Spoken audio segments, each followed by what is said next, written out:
తెలంగాణలో ముస్లింల రిజర్వేషన్ల అంశం మరోసారి తెరపైకి వచ్చింది. నేతల మధ్య మాటల తూటాలు పేలుతున్నాయి. హామీ ఇచ్చినట్లుగా ముస్లింలకు 12% రిజర్వేషన్లు కల్పించేందుకు కట్టుబడి ఉన్నామని మంత్రి కేటీఆర్ అన్నారు. రిజర్వేషన్ అమలులో ఉన్న అడ్డంకులు అధిగమిస్తామని చెప్పారు.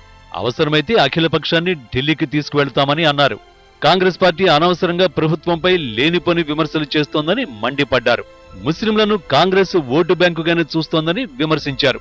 అటు కేటీఆర్ వ్యాఖ్యలకు కాంగ్రెస్ పార్టీ రీకౌంటర్ ఇచ్చింది.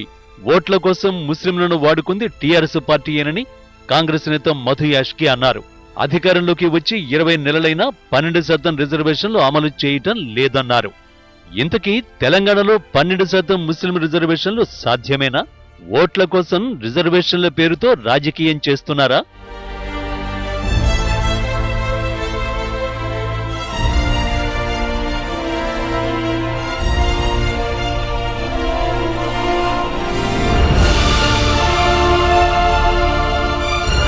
ముస్లిం రిజర్వేషన్లపైన కాంగ్రెస్ పార్టీ సంతకాల సేకరణ, దాన్ని తప్పుపడుతున్న టీఆర్ఎస్, ఈ రెండు పార్టీలు కూడా ముస్లిం రిజర్వేషన్లపై ఒక రకంగా రాజకీయ నాటకం ఆడుతున్నారు.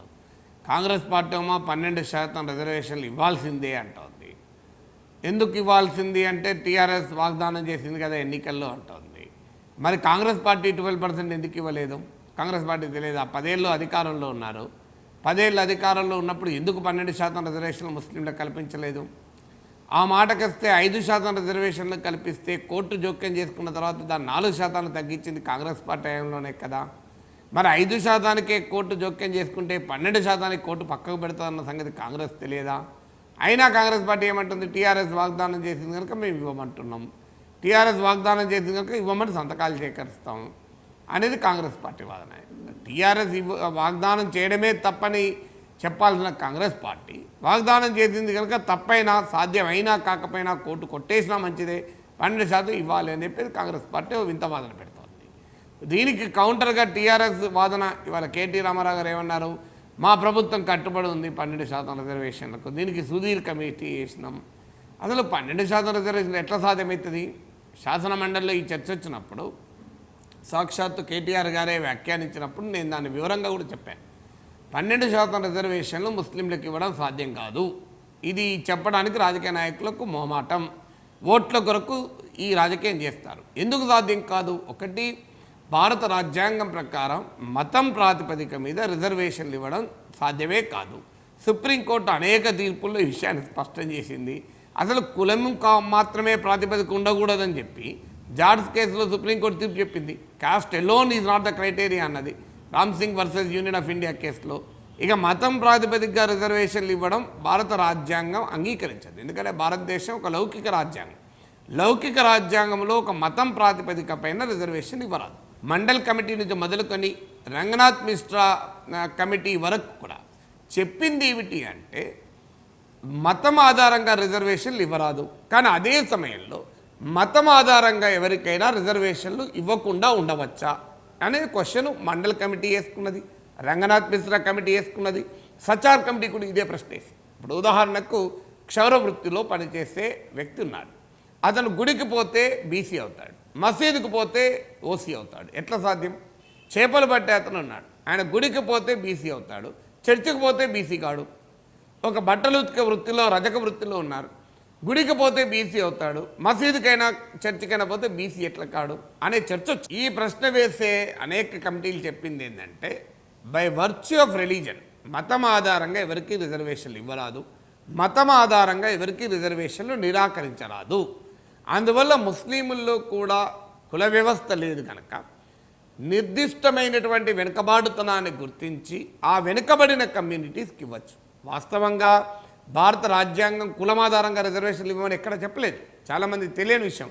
బ్యాక్వర్డ్ కాస్ట్ కాదు, అది backward classes, socially and educationally backward క్లాసెస్కు మాత్రమే రిజర్వేషన్ ఇవ్వడానికి సుప్రీంకోర్టు కూడా అంగీకరించింది, రాజ్యాంగం కూడా చెప్తోంది. అసలు క్యాస్టే ప్రాతిపదిక కాదు. అలాంటప్పుడు ఇస్లాంలో కులాలు లేవు కదా, ఎలా బీసీ రిజర్వేషన్లు ఇస్తామని వాదిస్తారు చాలామంది అర్థం కాక. అసలు కులమే ప్రాతిపదిక కాదు. ఇస్లాంలోనైనా హిందూ మతంలోనైనా కులం కాదు ప్రాతిపదిక, సామాజికంగా ఆర్థికంగా వెనుకబడిన వర్గాలు. అయితే భారతీయ సమాజంలో కులము వర్గానికి చాలా సాన్నిహిత్యం ఉంటుంది కనుక కొన్ని కులాలు వెనుకబడిన వర్గాలుగా గుర్తించబడి రిజర్వేషన్లు పొందుతున్నాయి. అందువల్ల ముస్లింల్లో కూడా అలా వెనుకబడినటువంటి వర్గాలను గుర్తించి రిజర్వేషన్లు ఇవ్వచ్చు. ఇప్పుడు దూదే కుల ఇట్లాంటి కులాలు ఉన్నాయి, ఇప్పటికే వాటికి రిజర్వేషన్లు ఉన్నాయి. వాళ్ళు ఇస్లాం మతాన్ని పాటించినా కూడా వాళ్ళ రిజర్వేషన్లు ఉన్నాయి. అందువల్ల ఇది కొత్తగా లేదు. మండల కమిషన్లు ఉన్నాయి. బీజేపీ పాలించిన సమయంలో కూడా కర్ణాటకలో ముస్లిం రిజర్వేషన్లు ఉన్నాయి. ముస్లింలు అంటే మతం ఆధారంగా ముస్లింలందరికీ కాదు, వెనుకబడిన వర్గాలకి, ఇస్లాం మతాన్ని నమ్మేటువంటి విశ్వసించేటువంటి వారిలో వెనుకబడిన వారికి ఉన్నాయి. అయితే ఈ రిజర్వేషన్ మాత్రం ఇవ్వచ్చు. కానీ మన రాష్ట్రంలో ఏం చెప్తున్నారు, ముస్లింలకు 12% అంటున్నారు. అది కాంగ్రెస్ పార్టీ సంతకాలు సేకరిస్తుంది, టీఆర్ఎస్ కట్టుబడి ఉందట.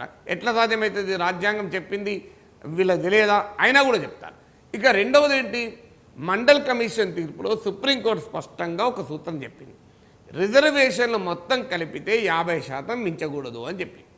మరి చెప్పిన తర్వాత కూడా 12% ఎట్లిస్తారు? 12% పెడితే 50% కన్నా దాటుతాయి కదా. 5% కాంగ్రెస్ ప్రభుత్వం, రాజశేఖర రెడ్డి ప్రభుత్వం రిజర్వేషన్ ఇస్తే దాన్ని 4% కోర్టు ఆదేశాల మీదకి ఎందుకు తగ్గించారు? 50% దాటుతుంది కనుకనే తగ్గించారు. సో ఇప్పుడు ఏమంటున్నారు, 50% మించైనా మేము ఇస్తామంటున్నారు. 12% కనుక రిజర్వేషన్లు కనుక ముస్లింలకు ఇస్తే ఈ 50% దాటిపోతుంది. ఇంకా వాస్తవంగా ట్రైబల్స్కు ఇవ్వాల్సి ఉంది. ఎందుకంటే ట్రైబల్స్కు రాజ్యాంగబద్ధంగానే జనాభా ప్రాతిపదిక ఇవ్వాలి. మన తెలంగాణ రాష్ట్రంలో గిరిజనుల జనాభా ఎక్కువ, మన ఆంధ్రప్రదేశ్ రాష్ట్రంలో కంపారిటివ్లీ తక్కువ. ఇప్పుడు ఆంధ్రప్రదేశ్ను తెలంగాణ విడిపోయాక ఆంధ్రప్రదేశ్తో పోలిస్తే తెలంగాణలో గిరిజన జనాభా ఎక్కువ. అందువల్ల గిరిజనులకు మరి సుమారు 9-10% రిజర్వేషన్ ఇవ్వాలి. ఇదే టీఆర్ఎస్ 12% గిరిజనుల రిజర్వేషన్ ఇస్తామని చెప్పి వాగ్దానం చేసింది. మరి 12% గిరిజనులకు ఇచ్చి 12% ముస్లింలకు ఇచ్చి ఎస్సీ ఎస్టీ బీసీ రిజర్వేషన్లు ఇస్తే ఇది 70% దాడుతుంది. మరి 70% దాడితే మండల్ కమిషన్ తీర్పులో సుప్రీంకోర్టు చాలా స్పష్టంగా చెప్పింది సాధ్యం కాదని. మరి ఎలా ఇస్తారు? దానికి ఆన్సర్ లేదు. దీని కొరకు గవర్నమెంట్ ఏమంటుందంటే మేము రాజ్యాంగబద్ధంగా చట్టబద్ధంగా ఉన్న అవకాశాన్ని స్టడీ చేస్తానికి ఒక కమిటీ చేసినామంటున్నారు. కమిటీలు ఏంటంటే ఇవి సుప్రీంకోర్టు తీర్పులు ఉన్నాయి, రాజ్యాంగం అర్థం చేసుకుంటే తెలిసేది ఉంది, ఇంకా అయినా మేము అధ్యయనం చేస్తామంటున్నారు. అయితే ఇది శాసనమండలిలో చర్చ వచ్చినప్పుడు నేను లేచి చెప్పాను, అయ్యా ఇది ముస్లింలకు మతం ప్రాతిపదిక రిజర్వేషన్లు సాధ్యం కాదు. పాయింట్ 1. పాయింట్ 2, 50% మించకూడదు. అంటే అప్పుడు కేటీ రామారావు గారు ఏమన్నారంటే తమిళనాడులో ఇచ్చారు కదా 69%, మేము కూడా ఆ రకంగా ఇస్తామంటే నేను లేచి స్పష్టంగా చెప్పాను, అయ్యా తమిళనాడులో 69% పెట్టినప్పటి రాజ్యాంగ పరిస్థితి వేరు, ఈరోజు మీరు చేయాలనుకుంటున్న సమయంలో రాజ్యాంగ పరిస్థితి వేరు అని చెప్పాను. ఏమిటా తేడా అంటే భారత రాజ్యాంగంలో 9వ షెడ్యూల్ చేర్చారు. ఈ 9th షెడ్యూల్లో ఏ చట్టమైనా పెడితే అది న్యాయ సమీక్షకు అతీతం.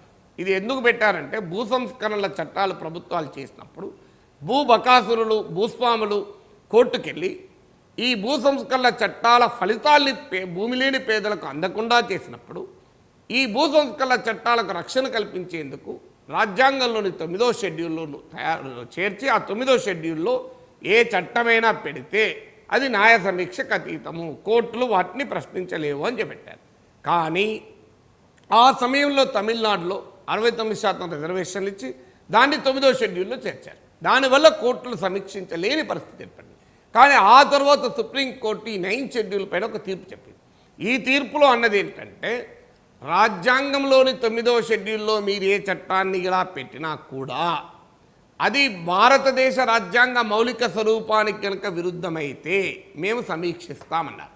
అంటే even if a law is under the 9th schedule of the constitution, if it is contrary to the basic structure of the Indian constitution, it is subject of judicial review అని చెప్పింది.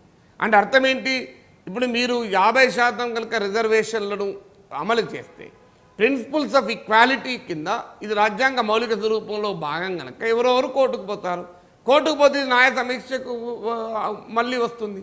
అందువల్ల తెలిసి ఈ న్యాయపరమైన చిక్కులు ఉన్నాయి.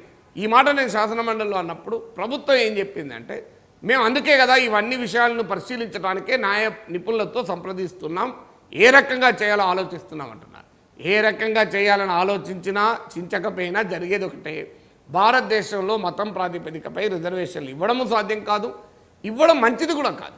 ఎందుకంటే భారతదేశంలో ముస్లింలు ఒక మతంగా ఏనాడు అణచివేత గురి కాలేదు. భారతదేశంలో ఆ మాటకొస్తే ముస్లింలు రాజులుగా చక్రవర్తులుగా ఉన్నారు. అందువల్ల ఇస్లాం అణచివేయబడ్డ మతం కాదు భారతదేశంలో. అందువల్ల మనం ఇది వాస్తవాన్ని గుర్తించకుండా ఇవాళ ఏదో మైనారిటీల బుజ్జగింపు కొరకు ముస్లింల ఓట్ల కొరకు అది కాంగ్రెస్ చేసినా టీఆర్ఎస్ చేసినా సమాజానికి మంచిది కాదు. ఆ మాటకొస్తే ముస్లిం మైనారిటీలకు కూడా మంచిది కాదు. ఎందుకంటే ఒక్కసారి భారతదేశంలో మతం ప్రాతిపదిక రిజర్వేషన్లు ఇస్తే భారతీయ సమాజం మతం ప్రాతిపదికగా నిట్ట నిలువునా చీలుతుంది. ఇది మెజారిటీ మతంలో ఉన్మాద భావాలను పెంచి మైనారిటీలకు కొత్త సమస్యలు తెచ్చిపెడుతుంది. ఇది కోరుకుందామా మనం? భారతదేశ లౌకిక వ్యవస్థకు తూట్లు పడిచేటువంటి పని కావాలని ఆశించుదామా?